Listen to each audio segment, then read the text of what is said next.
अस्सलाम वालेकुम नाजरीन, अवामी तराजों के नए व्लॉग के साथ मैं हूं खालिद भट्टी।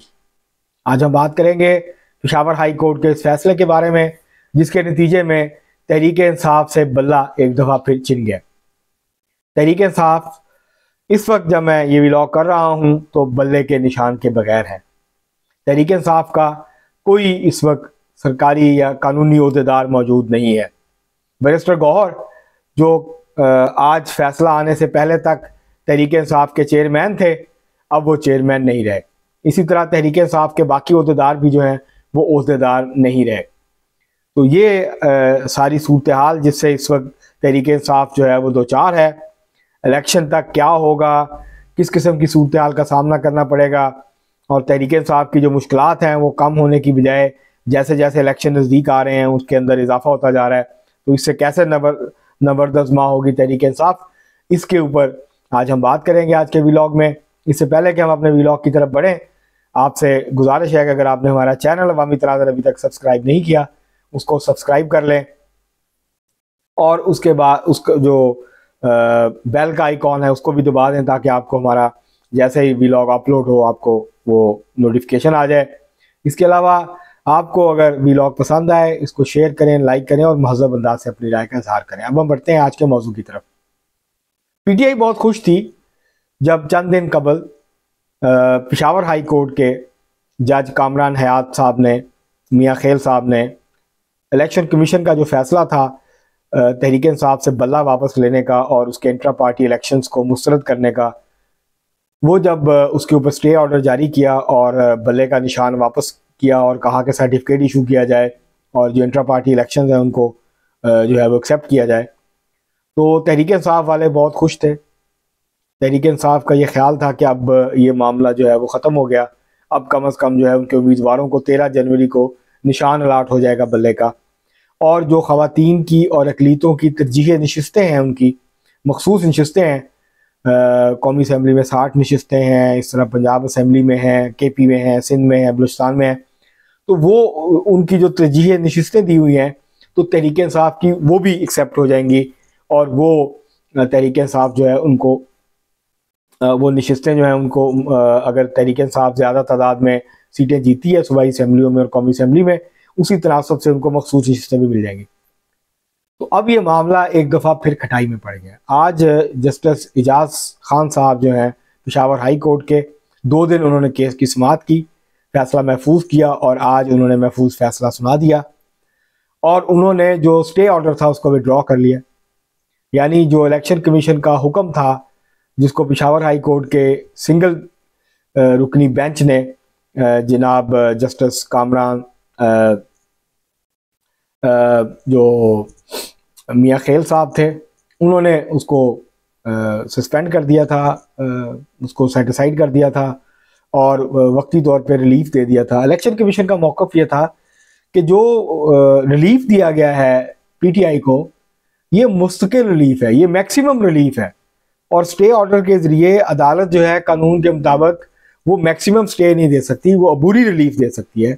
जबकि बल्ले का निशान वापस करके और इंट्रा पार्टी इलेक्शंस के ऊपर इलेक्शन कमीशन का फैसला मुअत्तल करके जो सिंगल बेंच था कामरान हयात मियाँ खेल साहब का, उन्होंने इनको फुल रिलीफ दे दिया। तो इसको लेके इलेक्शन कमीशन जो है उसने 2 दरखास्तें दायर की थी पेशावर हाई कोर्ट में। एक दरखास्त ये थी कि डिवीज़नल बेंच बनाया जाए और इस केस को प्रॉपर तरीके से सुना जाए, और दूसरा ये था कि हुक्म इम्तनाई जो है उसको खारिज किया जाए। तो ये जो दरखास्त है हुक्म इम्तनाई ख़त्म करने वाली, इसके ऊपर समाअत हुई और फिर उसका फ़ैसला आ गया। इस फैसले के तहत अब तहरीक इंसाफ एक दफ़ा फिर बल्ले के निशान के बगैर है, और इलेक्शन कमीशन का इंट्रा पार्टी का जो इलेक्शन के हवाले से फैसला था वो फिर बहाल हो गया, जिसके तहत तहरीक इंसाफ ने फ्रॉड इलेक्शन, मतलब सही इलेक्शन नहीं कराए, फ्रॉड इलेक्शन करवाए, और इलेक्शन जो है उसके नाम के ऊपर एक जाली कार्रवाई जो है वो की गई। इलेक्शन प्रॉपर तरीके से नहीं करवाए गए। इलेक्शन कमीशन के 3-4 बड़े एतराज़ात थे। उसमें से एक ये था कि पहले से मौजूद इलेक्शन कमीशन को हटाया नहीं गया, और उसकी मौजूदगी में दूसरा इलेक्शन कमिश्नर जो है वो कैसे बना दिया गया। दूसरा एतराज़ ये था कि जो कायम मकाम जनरल सेक्रेटरी हैं इस वक्त उमर अयूब खान, वो कानूनी तौर पर सेक्रेटरी जनरल बने ही नहीं, तो इलेक्शन कमीशन उनको सेक्रेटरी जनरल एक्सेप्ट ही नहीं करता। अब सूरत हाल ये है कि ये जो फैसला आया है आज पेशावर हाई कोर्ट का, अगर सुप्रीम कोर्ट से फौरी रिलीफ नहीं मिला तो इसके दो बड़े जो है प्रॉब्लम्स होंगे, कॉन्सिक्वेंसेज होंगे तहरीक इंसाफ के लिए। एक तो ये होगा कि तहरीक इंसाफ क्या कोई, क्योंकि ऑफिशियल ओहदेदार नहीं है, इलेक्शन कमीशन तहरीक इंसाफ के किसी ओहदेदार को मानता नहीं है कानूनी तौर पर, क्योंकि इलेक्शन जो है उसने मुस्तरद कर दिए थे इलेक्शन कमीशन ने। तो अब कौन जो है वो पार्टी टिकट जारी करेगा? सुप्रीम कोर्ट अगर स्टे नहीं देती, सुप्रीम कोर्ट अगर पेशावर हाई कोर्ट का जो आज का फैसला है इसको ओवरटर्न नहीं करती, तो फिर तहरीक इंसाफ को, जो 13 तारीख को तहरीक इंसाफ के उम्मीदवारों ने टिकट जमा करानी है और उनको निशान अलाट होने हैं, तो वो अगर टिकट जमा नहीं कराएंगे और कोई कानूनी ओहदेदार नहीं होगा, तो इसका मतलब है कि तहरीक इंसाफ के जितने उम्मीदवार हैं उनको आज़ाद हैसियत से इलेक्शन लड़ना पड़ेगा। और हर जो तहरीक इंसाफ का उम्मीदवार है, हर हल्के में आज़ाद उम्मीदवार की हैसियत से उनको मुख्तलिफ निशानात मिलेंगे। तहरीक इंसाफ के उम्मीदवार एक निशान पे इलेक्शन नहीं लड़ पाएंगे। अब तहरीक इंसाफ का मौक़िफ़ यह है कि अगर ऐसा होता है तो इससे हॉर्स ट्रेडिंग होगी और हॉर्स ट्रेडिंग और करप्शन का जो है वो रास्ता खुल जाएगा। तहरीक इंसाफ का ये ख्याल है कि उनके बहुत सारे लोग जो जीतेंगे आज़ाद हैसियत से, तो वो आज़ाद होंगे, हर तरह से आज़ाद होंगे, वो किसी भी सियासी जमात को ज्वाइन कर पाएंगे। वो तहरीक इंसाफ ज्वाइन नहीं कर पाएंगे, क्योंकि अगर सुप्रीम कोर्ट से रिलीफ नहीं मिलता तहरीक इंसाफ को। तो एक तरह से अगर सुप्रीम कोर्ट से तहरीक इंसाफ को रिलीफ ना मिला तो आप ये समझें कि इस इलेक्शन में तहरीक इंसाफ का चैप्टर क्लोज है। और तहरीक इंसाफ के जितने लीडर्स भी हैं, जितने कारकुन भी हैं, जितने भी लोग तहरीक इंसाफ के टिकट पे इलेक्शन लड़ना चाहते हैं, वो फिर आज़ाद हैसियत से मैदान में उतरेंगे और अपना जो भी उनको इंतखाबी निशान मिलेगा उस पर लड़ेंगे। और फिर तहरीक इंसाफ जो है वो सोशल मीडिया के ज़रिए अपने वर्कर्स को, अपने वोटर्स को, सपोर्टर्स को ये पैगामात जारी करेगी कि इस हल्के में हमारा उम्मीदवार ये फ़लाँ आज़ाद उम्मीदवार जो है वो तहरीक इंसाफ का उम्मीदवार, आप उसको वोट डालें।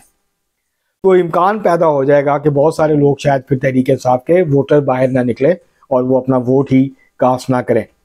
इससे जो है वो टर्न आउट भी कम हो सकता है। ख़ास तौर पर तहरीक इंसाफ का जो टर्न आउट है शहरों में वो अफेक्ट हो सकता है, वो देहातों में भी हो सकता है, लेकिन शहरों में ख़ास तौर पे जहाँ तहरीक इंसाफ ज़्यादा मजबूत नज़र आती है वहाँ तहरीक इंसाफ के लिए मुश्किलात जो हैं वो बढ़ जाएंगी। ये बहुत बुरी खबर है तहरीक इंसाफ के लिए आज।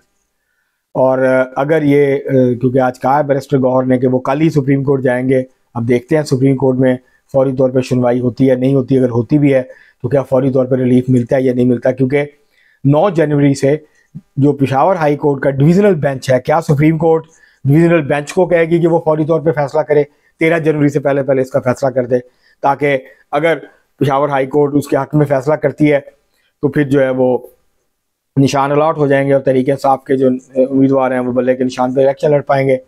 लेकिन अगर उनको पेशावर हाई कोर्ट जो है वो रिलीफ नहीं देती तो फिर सुप्रीम कोर्ट के उनके पास जाने का टाइम बहुत कम रह जाएगा। तो अब देखना है कि सुप्रीम कोर्ट इसको कैसे डील करती है।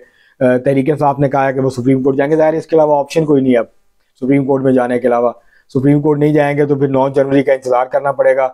हो सकता है वो 11 तारीख को फैसला दे दें और इलेक्शन कमीशन का फैसला बरकरार रखें, तो फिर टाइम नहीं होगा तहरीक इंसाफ के पास कि वो फौरी तौर पर सुप्रीम कोर्ट जाके स्टे ले ले या रिलीफ ले ले और उसके उम्मीदवारों को जो है वो बल्ले का निशान मिल सके। तो ये इस वक्त तहरीक इंसाफ मुश्किल सूरत हाल में है, एक बहुत ही अजीबो गरीब सूरत हाल है।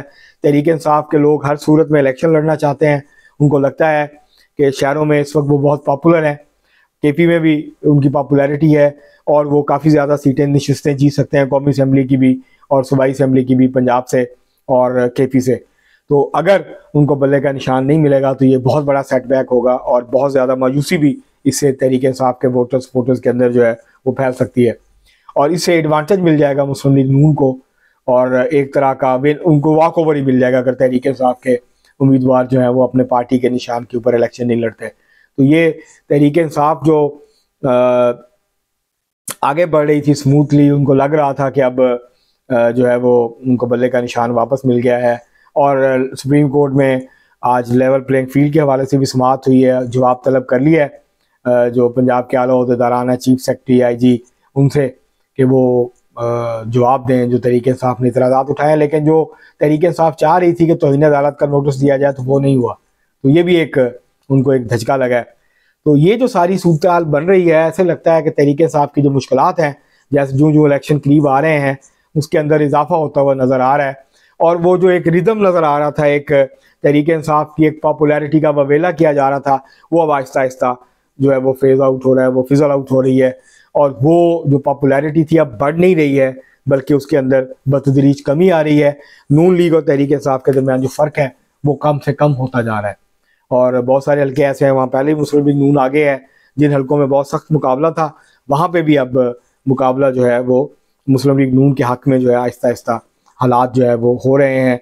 और आज जो है तहरीक इंसाफ के जो कारकुनों की पकड़ धकड़ है, लीडर्स की, उसमें भी कोई कमी नहीं आई है, तो वो भी जारी है। तो लगता नहीं है कि तहरीक इंसाफ को कोई बहुत ज़्यादा बड़ा रिलीफ मिल जाएगा या उनके लिए आसानी पैदा हो जाएगी इलेक्शन लड़ने के लिए। और ये देखना होगा कि क्या आखिर में जाकर तहरीक इंसाफ इलेक्शन के मैदान में खड़ी रहती है या वो बाइकाट का ऐलान करती है। ये बहरहाल देखने के लिए हमें मज़ीद चंद दिन इंतज़ार करना पड़ेगा। आज के लिए इतना ही, बहुत शुक्रिया।